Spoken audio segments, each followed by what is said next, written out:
Hey there, Riverica here, reporting for duty on a trigger.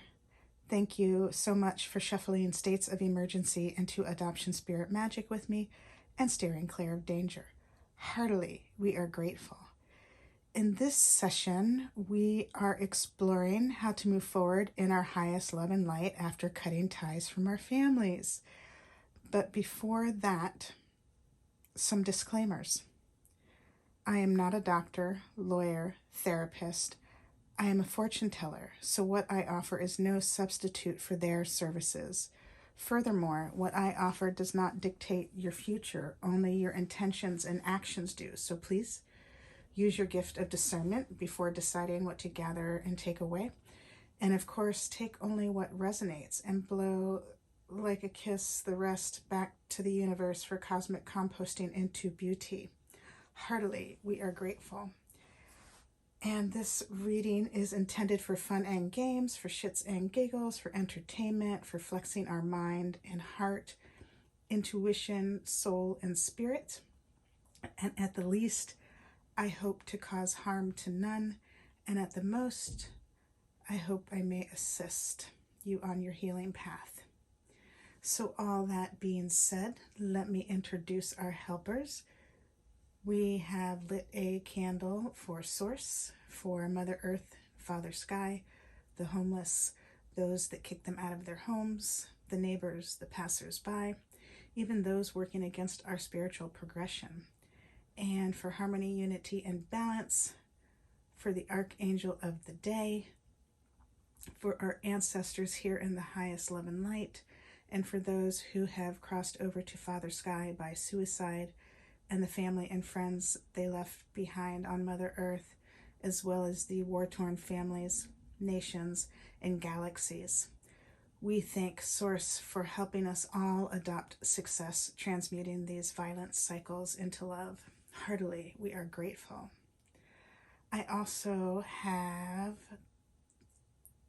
the peace flag and the love stamps gifted by two different beloveds, and the world map from National Geographic. We have some sage and the Tibetan bell to clear the space in a minute or two.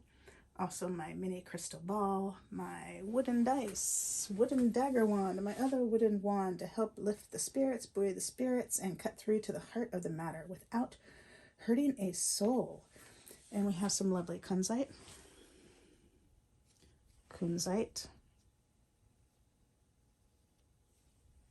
It's this sweet, sweet pink color.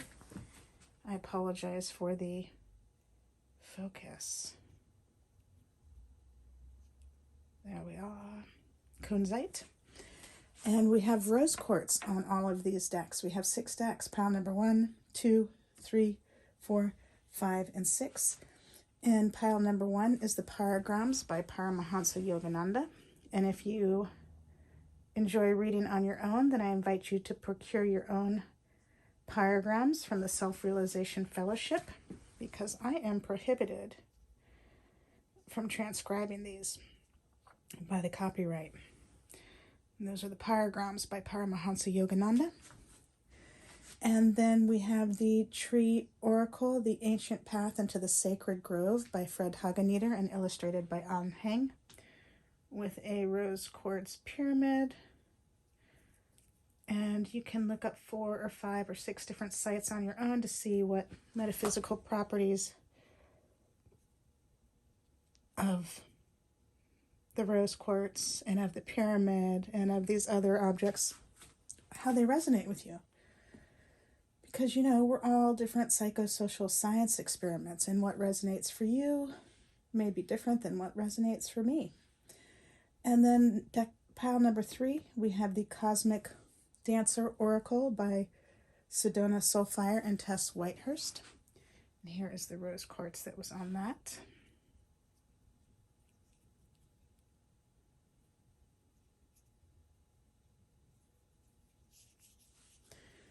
And then pile number 4, we have the Kali Oracle by Alana Fairchild and illustrated by Jimmy Manton. And here's the rose quartz that was on that.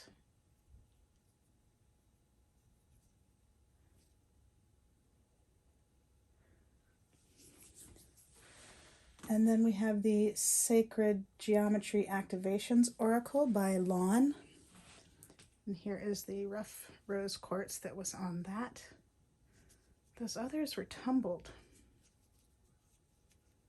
I think one was called a river stone, although I don't think it was tumbled in the river. And then this pile number 6 is the Living Oracle by Kiki Robinson and Ilvadroma Marzana Radzesuski, an oracle and spell deck for the Radical Witch.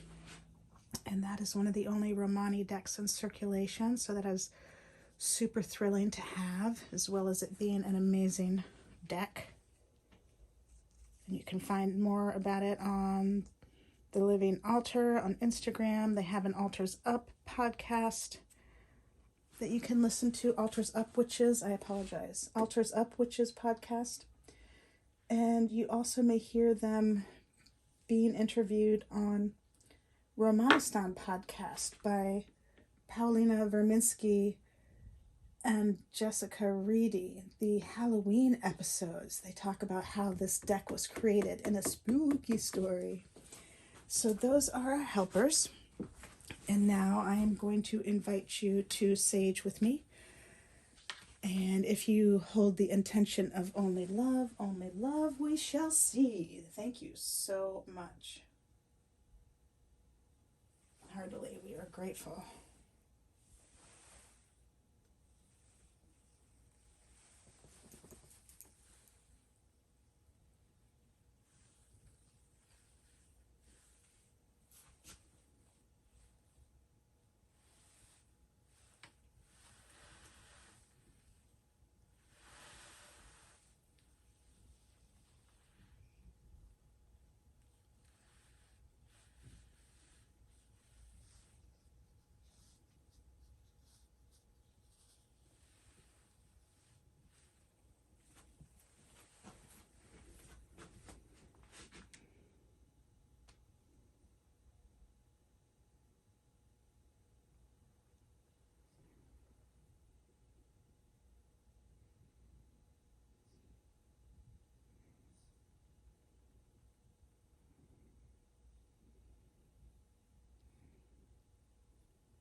Thank you so much.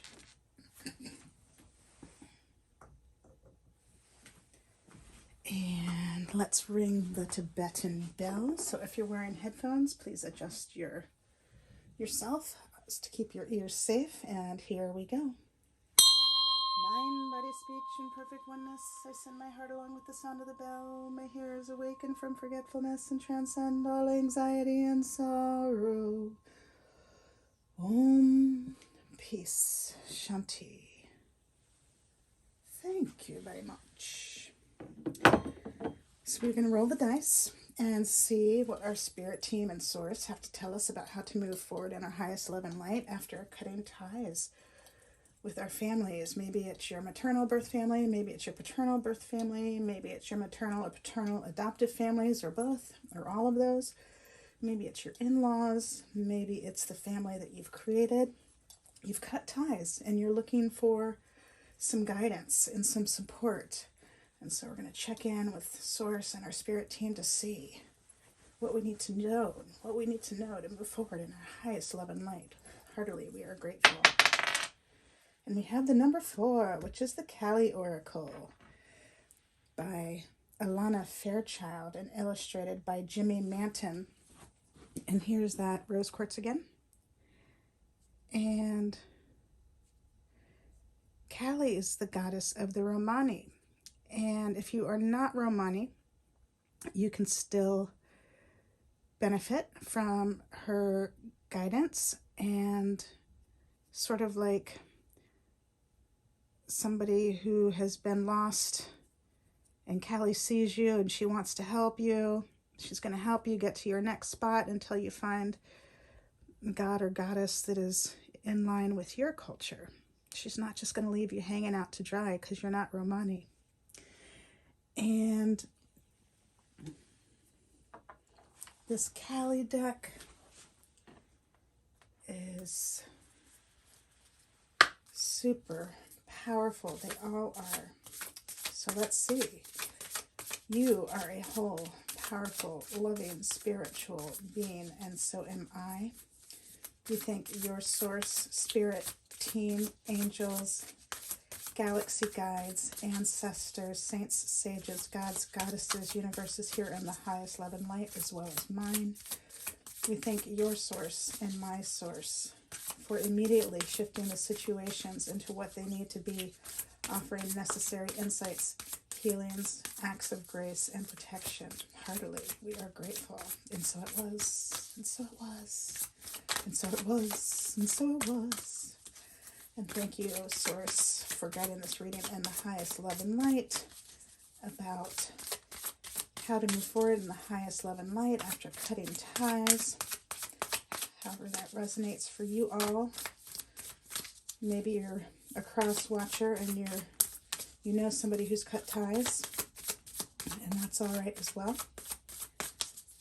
And thank you for guiding this reading in the highest love and light. Source and spirit team, for making the message abundantly clear about what we need to know after cutting ties. What do we need to know after cutting ties about how to move forward, minding our business in the highest love and light? All right. This card, Kala Ratri. Kala Ratri.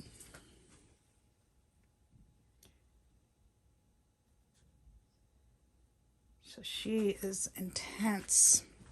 And it looks like there's a pink lotus behind her and a crescent moon. And she's got a purple robe on, mostly covered with a beautiful headdress. Kalaratri. Kalaratri. Let me get the stand for this. Pardon me.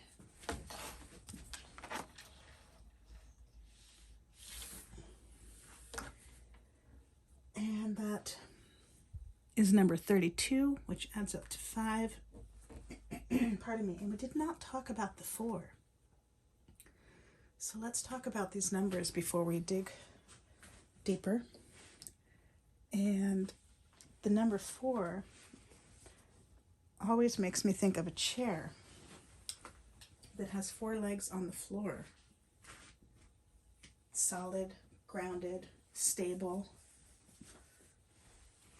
It helps keep you grounded if other people are pulling on you energetically, physically, emotionally, spiritually. So that number 4 is super sweet. And helping you achieve that balance, pardon me, and grounding and stabilizing you. And the number 3 and 2, well, let's start with the 3. It brings a beginning and an end together, and it ends chaos. This number 3 also reflects optimism, and it helps establish healthy boundaries for those who are susceptible to environmental invasions or people talking about you behind your back, those psychic invasions. When people are so grief-struck by loss that they take their grief out on you behind your back. That's another way to think of a psychic invasion, to help take some of the fear out of it. Well, they're just grief-struck.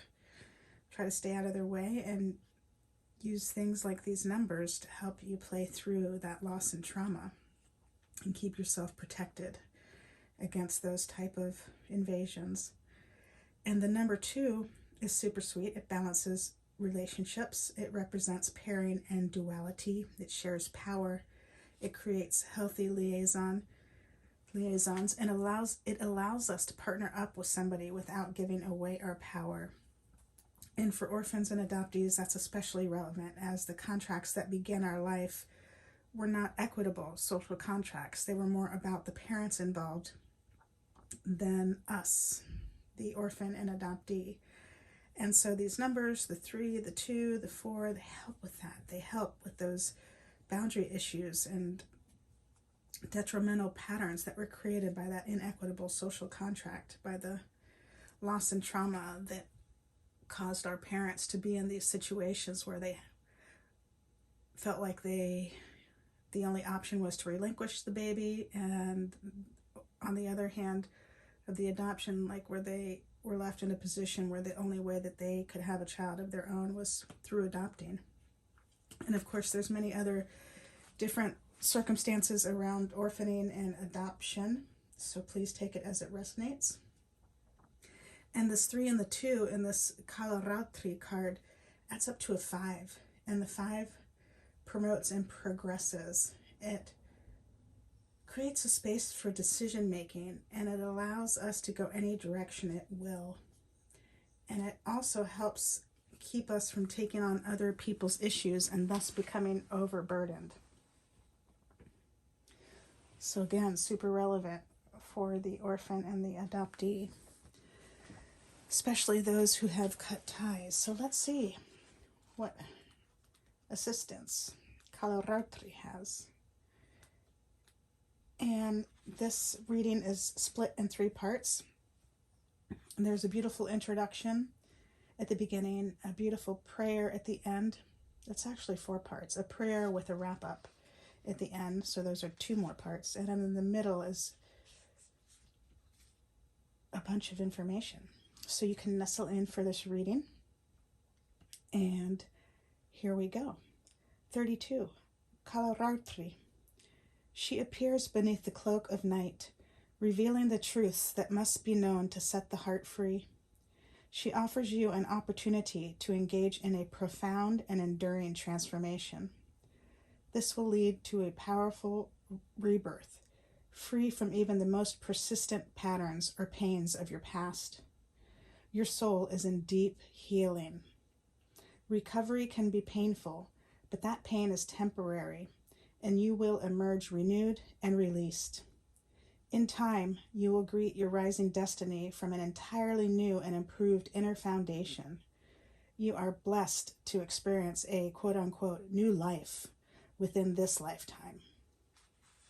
And that's the first part of this. So congratulations. You are blessed to experience a new life within this lifetime. Hallelujah. Especially after everything you have been through. Congratulations. There is that silver lining in that rainbow. And now for the second chunk. The goddess Kalaratri appears when a warrior violated the rules of law and violently assaulted enemy troops resting under cover of night. She appeared in terrible form, making sounds that expressed her horror at the suffering taking place. This is the weeping and wailing Black Madonna.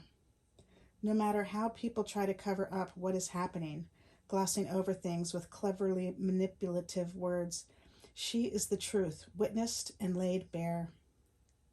For those who have been cajoled or coerced to deny their intuition and authentic experience, Kalaratri breaks through the quote-unquote crazy-making and brings us into the truth of what is happening.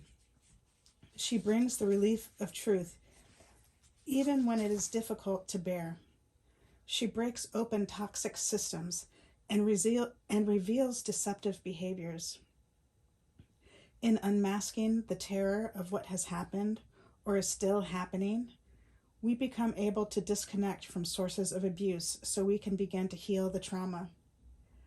That which is not acknowledged can never heal, but is doomed to be repeated. The acknowledgement of Kalaratri is not an intellectual understanding, but a bone-deep agony of release. It is like pulling the thorn out of a lion's paw. It hurts, but is the way that leads to healing rather than the hurt that would come from trying to ignore the thorn and dealing with increasingly negative consequences. The name Kalaratri literally translates as quote-unquote black night, a time that is sacred and honored within celebration in the Hindu tradition. It is also an emanation of the goddess Kali herself. In that sense, Kali is our dark night of the soul. In the Hindu scriptures, Kalaratri is known as the dark night of final dissolution, the formal and absolute ending of something that no longer needs to be. She signifies that there is no going back. She is the spiritual solvent into which we, as we have known ourselves and experienced our agonies, can dissolve. On the spiritual path, to go through a dark night of Kalaratri is considered a protective and enveloping experience. Here we can be held in a psychic container that allows us to dispense with all we have been working through or are holding on to. It is where we try to figure it out and just let it all go, similar to what happens during sleep. During the quote-unquote spiritual sleep of Kalaratri, we drop the ego and intellect and allow for the divine reorganization and healing power of the sacred feminine to work its restorative magic. Energies are processed and cleared away. From her, as the cosmic womb, we can then be recreated, reborn. Pardon me. The oracle brings a message of total change, of a need to let go of what has been so that a new form can be established. You will not know what the new form is going to look like, just as you do not know what you will dream of before you go to sleep, nor in what state you will awaken the following morning. As you enter into the spiritual sleep, you cannot know all that will happen. Yet this is Kali, so we can trust. Sleep only comes when we let go, so too, this deep and restorative spiritual surrender can only happen when we are willing to let go of our attachment to what has been. This form of the goddess is said to ward off dark entities, ghosts or spirits, and negative energies, as they all flee upon her arrival. The sanctuary of night and all it entails, such as coming face to face with our fears and through that releasing them, is a temple for healing with the goddess. Pardon me. So the many gifts of Kalaratri include increased fearlessness and freedom. The oracle guides you to trust in her protection and her promise that under her guiding hand, you shall become all you are destined to be. That's intense, especially as this reading is about how to move forward after cutting ties, and so much of this is just validating that and helping you hold your space during this time where it can be so many things, from super sad to liberating, and how to hold space for all of that and move through it to build something new. You have been a part of the dismantling of the adoption fairy tales, of the orphan fairy tales, and now you are building something new, and Kali is there to help you in that process, and so you can rest in that. And here is the invocation ritual. Say the following prayer. Jai Ma Kali, dark mother of the black night, cosmic womb of Kalaratri, I honor you, the divine dissolution, the ending necessary to yield the promised fulfillment. My trust in you is unconditional. I openly acknowledge my suffering and give voice to the agonies I have experienced with intention only to release all of it to you. Bless me with the courage of your honesty to attain complete release. What I have known is less than a drop in the oceanic divine nature that you are awakening within me. I cross the threshold into your healing darkness of unknowing. Here I rest for as long as needed. gently and lovingly dissolving into your being until I am ready to be birthed anew. May all beings feel your love and know your beautiful liberation. Jai Ma Kali.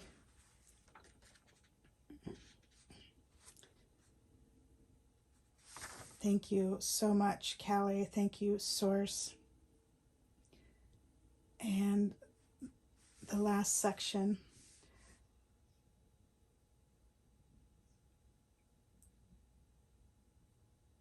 Rest now, perhaps in a darkened room, or with a lightweight cover resting comfortably over your eyes to reduce the light. Be in the space of not knowing for a while. Know that it is okay, that it is a part of the journey. Give yourself permission to return to the space as often as you need. There will be a time when you no longer need it, but for now, be here with trust. When you are ready to emerge, complete the practice with your hands in prayer at your heart. You have completed your healing process.